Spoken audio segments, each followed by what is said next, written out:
Hello, welcome back everybody. We're really excited today because we get to talk to Peter DeWitt, who's a really big deal in the US, and a lot of people in the UK will be really interested in what he has to say.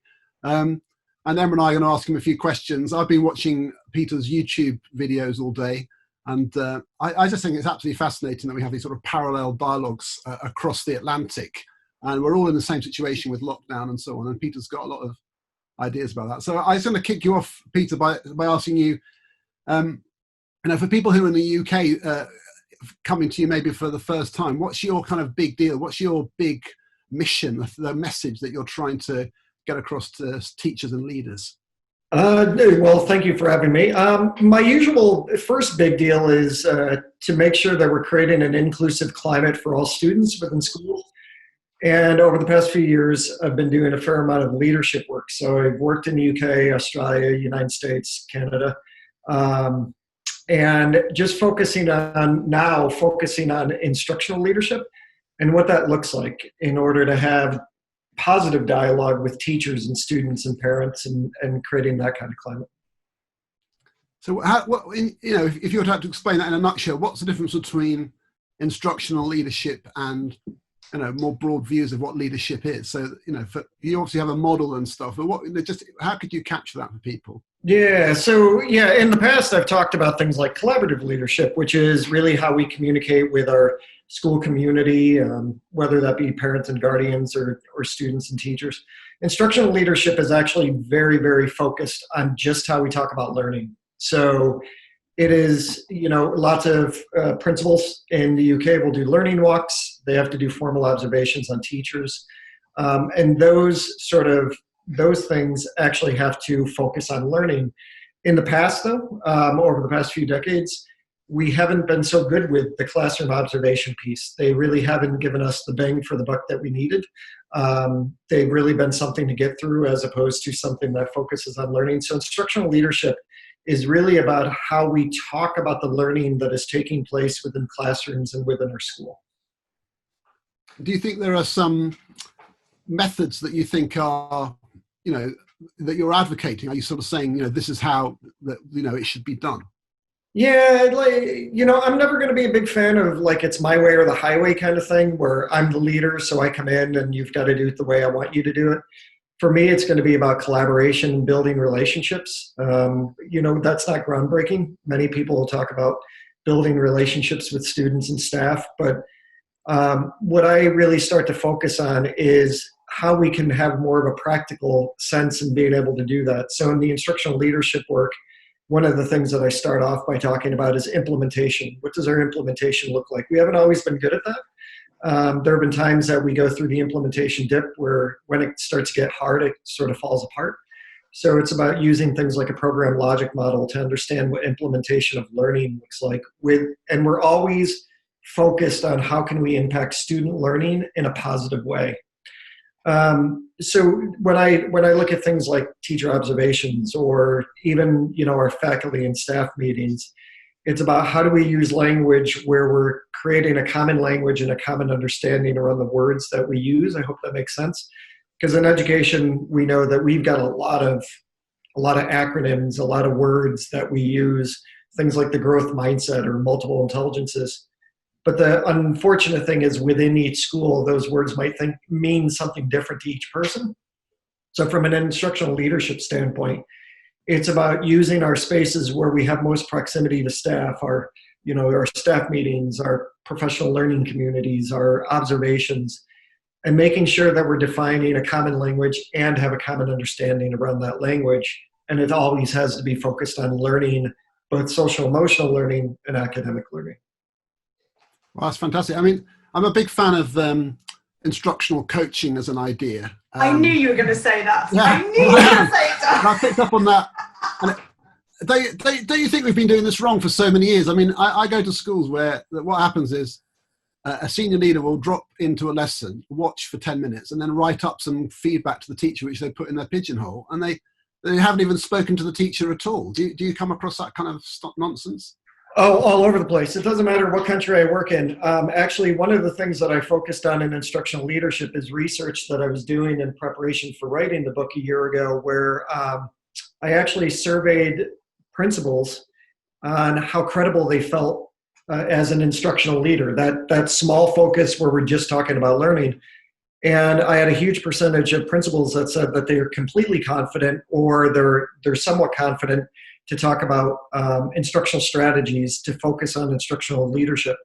But then I surveyed teachers asking the very same questions, and the percentage of teachers that were very confident or confident in their principal's ability to be instructional leaders went way down. So there's a difference between confidence and competence. And there are some leaders that feel like they're very confident, but it doesn't necessarily mean that they're competent. As a school principal, because I was a school principal for 8 years, and I went directly from teaching in a high poverty city school to being a principal in a rural school district.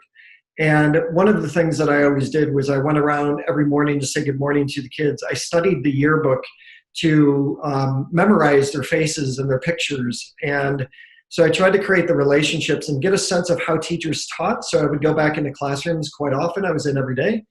And I felt like those moments and the conversations we would then have at our staff meetings and the conversations I would have in maybe even informal conversations with teachers would make me better prepared for those formal observations that I was required to do. Because my concern was that when I was a school teacher, I really never had a formal observation done on me that gave me any value. It didn't change my practice. If anything, it taught me how to play the game, right? Have a really nice lesson for 45 minutes and then boom, I'm done and don't have to worry about this formal thing until next year. I didn't want that. I wanted it to be ongoing dialogue with teachers where we really focused on learning so we could go a little bit deeper. And I think a majority of my teachers really liked that. Some of them probably, didn't like to see me coming, but I think overall, it was a pretty good relationship.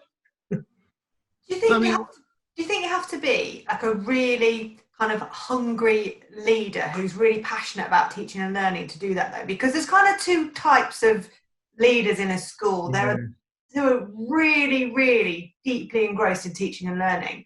And then there are the ones who are kind of more systems and organisations. And I just think back to when I was in headship, the thing I missed most was being in the classroom and developing teaching and learning. And so when you were talking then about just wanting to pop in, get to know the children, get to know the way it was, the way that they were teaching. Do you think then that instructional leadership works better with the kind of leader that really still is rooted in teaching and learning?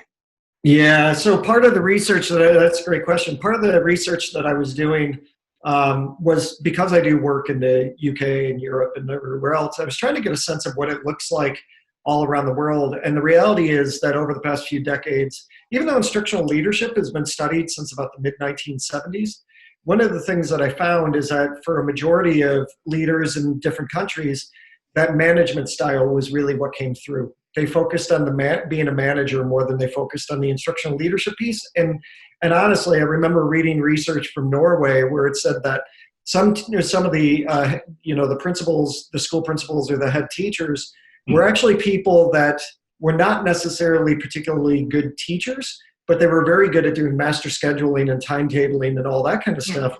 So yeah, that's definitely a piece. I think there are sort of two answers to your question. Number one is absolutely. I mean, I guess I look back at it now and I geek out over doing research. I'm doing research right now along the lines of how this pandemic is impacting teachers, students, and I'm just getting ready to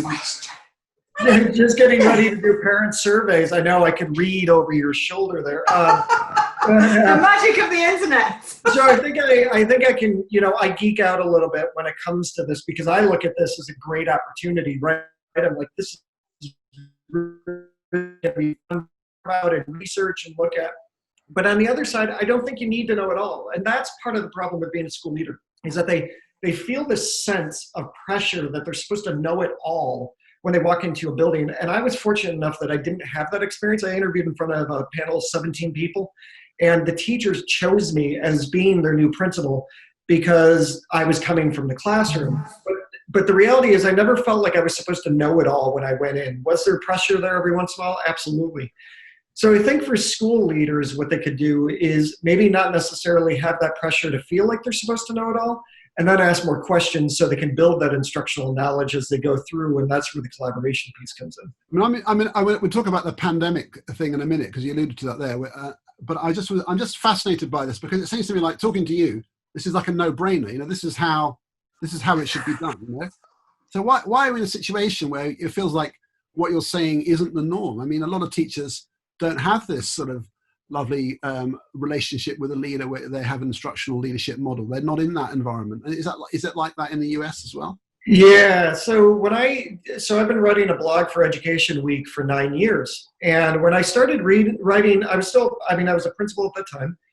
And I was writing about all these things we were doing in the school, about my perceptions around learning and everything else. And I started to, I literally started with about 200 readers. And then it started to build, and all of a sudden I had 150,000 readers. And I had people that were contacting me saying, that's not the way my principal does it. And I had this myopic view. I just assumed that the way I did it, everybody else did. And that doesn't mean that what I did was great. I feel like I could go back now and definitely hone in on different things to do. But I definitely felt like we had a really good environment.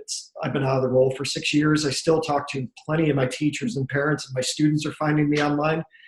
But the reality is, when I started to run workshops 6 years ago, when I started this role as an author and consultant, I was sort of blown away by the number of principals that not only would come to me and say, I never thought about doing that before, which was actually, it was nice, because I felt like, okay, so I'm going to help change practice.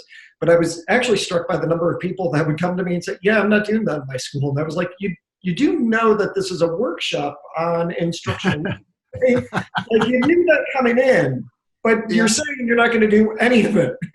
So I feel like I always felt like it was just common knowledge that people would do it. But what I have found over the past 3 years that I've been coaching leaders is that a vast majority of them are so busy with so many other things that they're doing, especially in middle school and high school, that they struggle to find time to focus on instructional leadership. Yeah. And that's where I start to say, just give me a half an hour and we can start there. Do you think that's just the size of the job? It's just that and then because the pressure, accountability pressure is coming from elsewhere, that they kind of put their efforts in, I don't want to say mistakenly, but because I've been there, totally understand what you do. But you don't focus on the thing that actually will change stuff. You just end up focusing on getting stuff done. Yeah. I agree. I mean, I think one of the things that a lot of leaders in your country they have to prepare for is just the accountability piece alone it prevents them sometimes from getting out of their offices and actually making an effort to get into classrooms. It's almost like they need to, sometimes when I'm working with leaders, I feel like I'm just giving them permission to get up and get out into classrooms for a half an hour during a day. So yeah, I definitely think that there's the social emotional stuff. There's also the adult stuff. You've got teachers and staff, and sometimes they can be tricky to work with as well. I've honestly worked with principals and had teachers that have told me that they've had teachers that won't allow them into the classroom. In fact, their union, that's actually one of the things, is that you can only go into the classroom when you're going to do those formal observations. It's that's just insane to me, because that's almost like you're contributing to the failure that you're setting up at the system within your school. And once again, we'll know we've won when teachers, when unions are complaining that we don't observe them enough or come in their lessons enough, then we'll know we've done it right. I do think as well that it's so much about the wider culture of the school as well, because I have, and you'll find this very hard to believe, the attention span of a gnat. I can only concentrate on something for moments. And so when I was in my office being all big and grown up and sensible, I just think, I just need to get out of here. I need to go back. I need to go back and see the children and reconnect with why I'm doing this job. And then you go out, and then you come back in and be like, all right, now I can do it. But I think so many people get ground down by the weight of this piece of paper or that email or this or that they forget to go back out and kind of reconnect with why you're doing what you're doing. I think the thing is, you need to do it all, don't you? I mean, I think I was pretty good at instructional leadership. I was just really terrible at everything else. It all fell I do apart think, for me in that sense.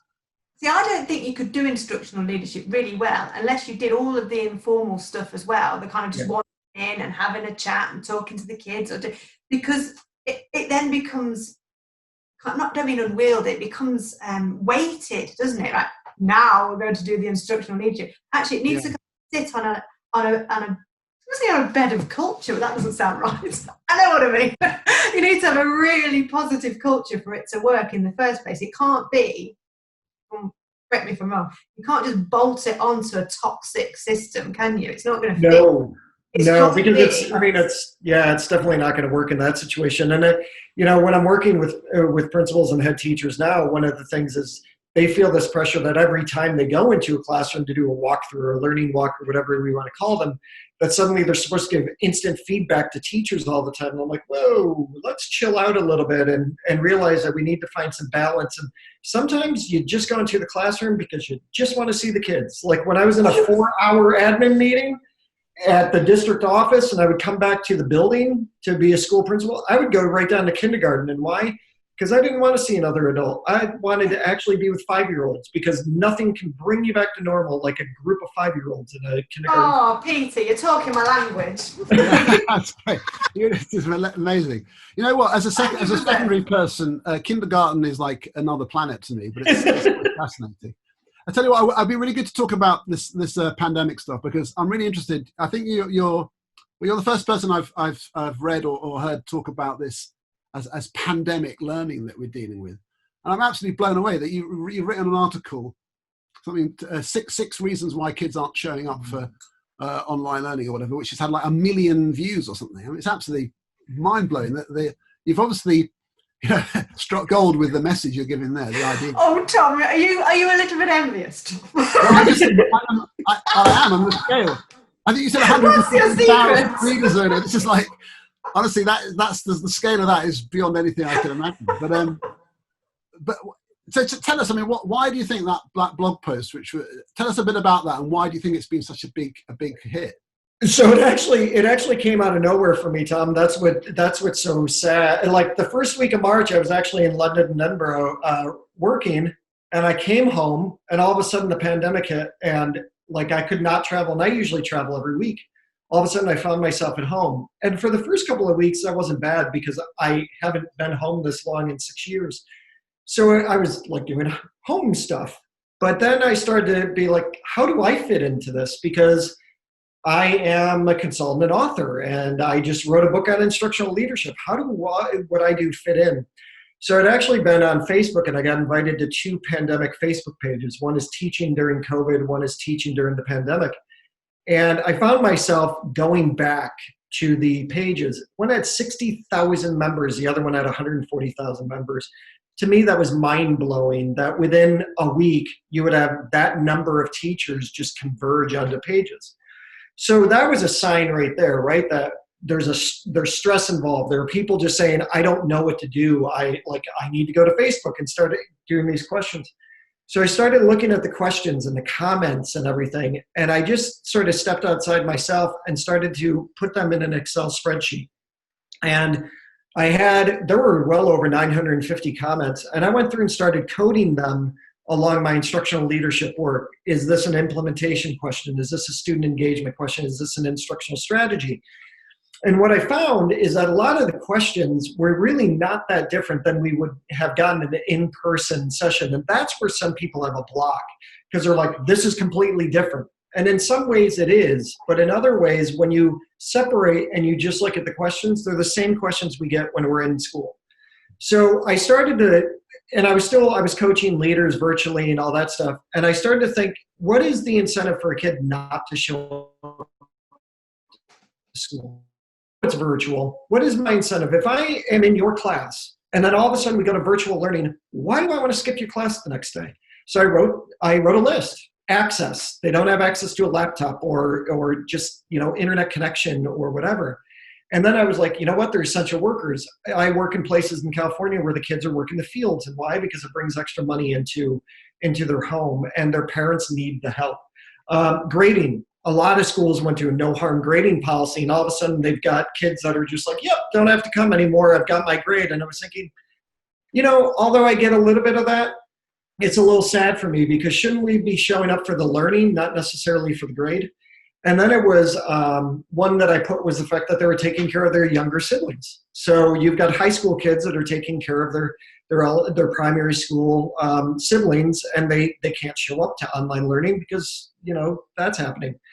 And then one was bedlam and no bedroom. There are families that I have worked with in the past, and also I know that are happening now that they've got multiple families in one apartment or one household. They don't want you to see inside their world because now we've got this thing where we can look behind Tom and see what his office looks like. Yeah. People don't want that to happen. And then the last one, of course, was that if I didn't have a good relationship with Tom in the first place, and then all of a sudden we went to virtual learning, I'm not going to show up to Tom's class because I didn't like him he didn't like me when we were in school. So why would we do that now? So I put it out there.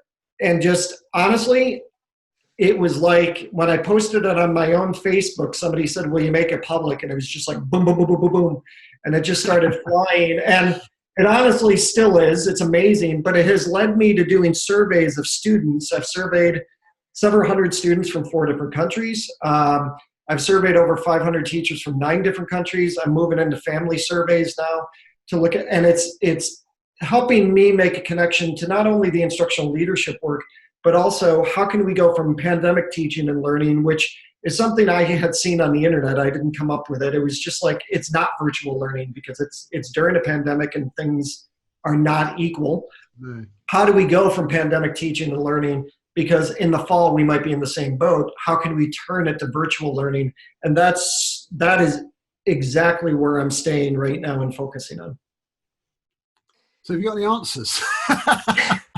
So yes, I have them all, but people have to hype. No.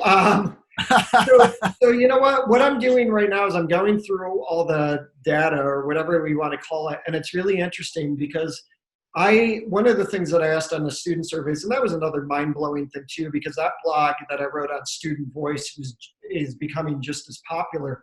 And I had a load of people saying, I've read so much about the adults, but I've never read anything about the kids. And I thought, wow, isn't that wrong? And so what I did in that survey was that I always offered an other box at the end of every question. I'm amazed at what kids wrote. And then the last thing I asked was, what's a question you wish that I asked you? They had a load of really amazing questions. So one of the things that I'm finding is that there are kids that are saying, I want to see my teacher's face. I want to see peers. So that might mean that once a week you're doing a Zoom or a Google Meet or whatever you want to, whatever platform you're using. So you're doing some of that.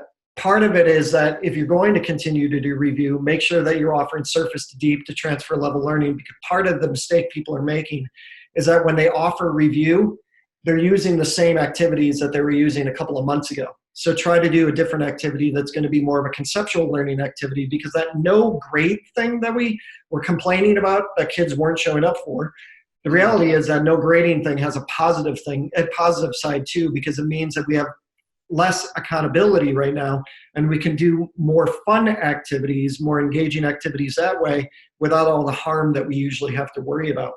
And then we're looking at things like students are saying that I don't mind, I like doing a project, but it's going to be hard learning for me. So adding that piece in is going, and it's finding a blend of all of those. And that's what I'm moving toward. That's the target that I'm looking at. And that's part of the presentation that I'm starting to do now too, because I just started doing presentations on the work yesterday. And it's honing in on these are sort of the big spots that students are talking about, and this is what teachers are talking about. And let's try to hone in on that. So if coronavirus, pandemic, COVID, whatever, is a massive storm cloud, and that every cloud has a silver lining, what is something that we can take from everything that you've been learning, everything you've been finding out, and when we go back to a version of normal-ish, what's something that you think, actually, this is really rich, really deep, something that's really positive to come out of this that we can then transfer or build on? So I've been asking teachers that. I've been asking teachers and students, and I'm going to ask parents that same question, which is, what do you want to continue when you go back to school? A vast majority of them are saying that we want more flexibility. within maybe even the time frame or how we can articulate our own learning. It doesn't have to just be one way. One of the things that I am hoping too, Emma, is that we learn that less is more. That is not certainly something you haven't heard before, but at the primary age, we are the masters of creating lessons that are every 15 minutes. And right now it's about the less is more and saying, how can we do less but go deeper with what we're doing? So it's going to be that. I have a lot of teachers and a lot of students that said, I would love to continue at least one of the online platforms, like a Google Classroom, where we can do virtual learning at night. So it's not always about the worksheet or anything like that. So I would say the thing to think the most is the less is more part. But also, when I interviewed students and I asked them, how often did your teachers ask you what you want to learn or how you want to learn? I put in daily, weekly, monthly, never. 78% of the students that answered said never. When I interviewed teachers and asked them the same question, it was a little bit more balanced out. They were saying we asked them daily or we asked them weekly or biweekly. A very small percentage said never. So there's some miscommunication there, right? And it's about teachers being more clear about whether they really are asking for student feedback and for student perception, and if they're taking that student perception and actually practicing it in how they move forward. So I would say the less is more is one of the things, but one of the other pieces is we really need to make sure that we're getting more student voice where we're actually making changes to our practice. But those two go together, don't they? Yeah. Because if you do less, you have more flexibility. And so before this, when it's a packed curriculum, you're not really asking what they want to do because you've got so much to get through. But actually, if you do less, there's more opportunity to be guided by how or what the students want to learn. Yeah, and it's also, this is a big piece where instructional leadership comes in too, because it also means that leaders really have to be clear with their teachers that they're giving flexibility. Because when you look at the research behind things like self-efficacy, there have been multiple studies, and I've done some as well, where teachers don't feel like their principals are going to support them in trying new things. And yet when you interview principals are like, of course I support my teachers when they want to try new things. But you interview teachers and they say, yeah, my principal doesn't support me. So that common language and common understanding piece that I was talking about at the beginning of our talk, that's something that you need to be able to focus on too when we're back in school, to say, what does this look like as we move forward? Because if we go through all of this and we don't come out improving on something, then this has been a colossal waste of time, and that's too bad because it has been deadly for people. Both of our countries have been deeply impacted. We are at home, and this is something that even in the worst of times, we have to learn from. And for me, it's always been when I've gone through really bad situations, traumatic situations, I need to look at those moments and say, what can I learn about me out of this, and how can I change how I move forward? So as difficult as it is, this is what we have to continue to do now. Well, I think it's brilliant. And I have to say, I think it's, if nothing else, one of the things is just having the opportunity to talk to you and to get a sense of this sort of common issue and the challenges that we're all facing. There's something quite unifying, isn't there, about the fact that we're all in it together. And I think it's fantastic. So I have to say, I'm going to say, I found it really inspiring talking to you and listening to some of your material online, and just a sense of, that this parallel world's going on. So I really want to thank you for joining us on our embryonic show. It's been really great talking to you, Peter. And I really hope you have another conversation another time. So thank you so much. All right. Thank you both. Well, that was so fascinating. I really love that conversation, talking to Peter DeWitt. He's someone who, I've come across only recently, but he's really got a lot to say, and it's clearly got this sort of big impact in the US, which is exciting. But I just love this whole link between the kind of the practical detail of the experience of going into classrooms, but now working as a leader, but also this sort of framework. So his instructional leadership framework. I think that's so important to have a way of thinking about ideas, which is, got a logic to it and a systematic approach. And this idea of implementation being really key. He's thought really hard about how do you get teachers to think about their teaching? How do you actually deliver that and that focus on learning. So there's a lot of terminology like the efficacy and what he means by that, which I think is really important to explore.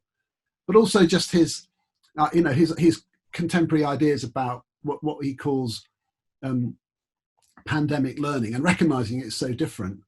And that researcher mindset. So what's so interesting there is he's not just sat and thought. He's gone to find out what people are saying and ask them questions. Isn't that great? Like he's got that sort of desire to find out what people think. And I saw your ears prick up when he said he started to colour code of spreadsheets. So he's not just sort of writing some polemic. But yeah, to be honest with you, to get a sense of the scale of what's happening there, we've got 1 million people who are hungry to find out what someone's saying. It shows you the impact someone like him can have with his ideas. So yes, for me that was really, really exciting. And I have to say, as a blogger myself, to hear that someone can have that many views of a blog post. You want a one-on-one about building your blog following.